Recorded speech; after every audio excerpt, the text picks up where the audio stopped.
তোমরা কি রাতে ইসবগুল খাচ্ছ? তবে আজ থেকে আর খেও না, কারণ তোমরা যদি এর কারণটা জানো তাহলে তোমাদের চোখ মাথায় উঠবে। ইসবগুল খেলে কেন জানো এত পরিমাণ জল খেতে হবে? হিন্দু আয়ুর্বেদে এবং ইসলামিক ইউনিয়নে কিন্তু ইসবগুলের সম্বন্ধে অনেক তথ্য রয়েছে। পুরো ভিডিওতে সঙ্গে থেকে জেনে নাও এটা কোষ্ঠকাঠিন্যের মহা ঔষধ এবং এটা বেশি খেলে কী পরিণতি হতে পারে। তো চলো শুরু করি।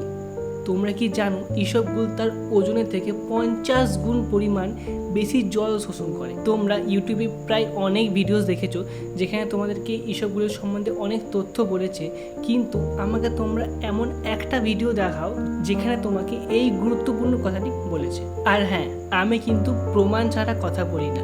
যেহেতু ইসবগুল প্রচুর পরিমাণে জল শোষণ করে নেয়, তাই আমরা যদি প্রচুর পরিমাণ জল না খাই তাহলে আমাদের শরীর কিন্তু শুকিয়ে পড়বে, আর তার সাথে দেখা যাবে বিভিন্ন রকম রোগ। জানা আছে কি যে হোয়াইট ম্যানস ফুড বা সাদা মানুষের পা কোন জিনিসকে বলে? তোমরা জানলে অবাক হবে যে ইসবগুলকেই কিন্তু হোয়াইট ম্যানস ফুড বলা হয়। কিন্তু কেন বলবো, তার আগে বলি যে যীশুখ্রিস্টের জন্মের 250 বছর আগে থেকে চীনের লোকরা এই ইসবগুলকেই কিন্তু ওষুধ হিসেবে ব্যবহার করত। যদিও কিন্তু ভারতে ইসবগুলের গাছ পৃথিবীর মধ্যে সবথেকে বেশি উৎপন্ন হতো। এই ইসবগুলের গাছগুলো আমাদের রাস্তার ধারে পাশে বড় হতো, তাই যখন আমেরিকান বাণিজ্যিকরা এখানে আসতো তাই তারা এই গাছগুলোকে হোয়াইট ম্যানস ফুড নামে ডাকতো। আচ্ছা, তোমরা কি জানো যে রাতে ইসবগুল খেলে তোমাদের মৃত্যু অবধি হতে পারে? ইসবগুল আমাদের শরীরে প্রচুর পরিমাণে জল শোষণ করে নেয়, তার ফলে রাত্রে আমাদের শরীরে জলের অভাব ঘটতে পারে। এই জন্যই কিন্তু আমাদের ইন্টেস্টাইন অর্থাৎ অন্ত্রে কিন্তু ব্লকেজের সৃষ্টি হয়। ইউটিউবের এত ভিডিও দেখে আমরা তো এটা নিশ্চয় জেনে গেছি যে ইসবগুল কিন্তু কোষ্ঠকাঠিন্যের কিন্তু একটা বড় ঔষধ।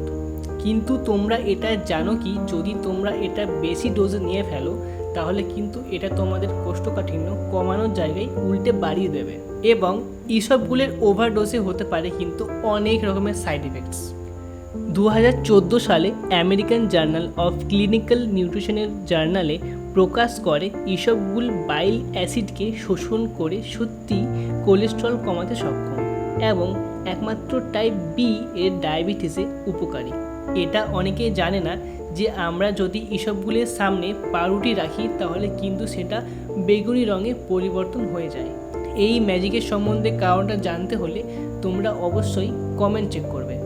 আর হ্যাঁ, শেষ করার আগে আমি একটা খুব গুরুত্বপূর্ণ কথা বলে দিই যে যারা গর্ভবতী মহিলা তাদের জন্য কিন্তু ইসবগুল খাওয়া একদমই উচিত নয়। যদিও বা খায় তারা কিন্তু তাদের ডাক্তারের সাথে পরামর্শ নিয়ে খেতে পারে। তোমরা যদি এই ভিডিও থেকে কিছু হেল্প পেয়ে থাকো তাহলে অবশ্যই একটি লাইক করবে, এবং তোমাদের বাড়িতে যারা ইসবগুল খায় তাদের সাথে এই ভিডিওটি কিন্তু তোমরা অবশ্যই শেয়ার করবে। Thank you.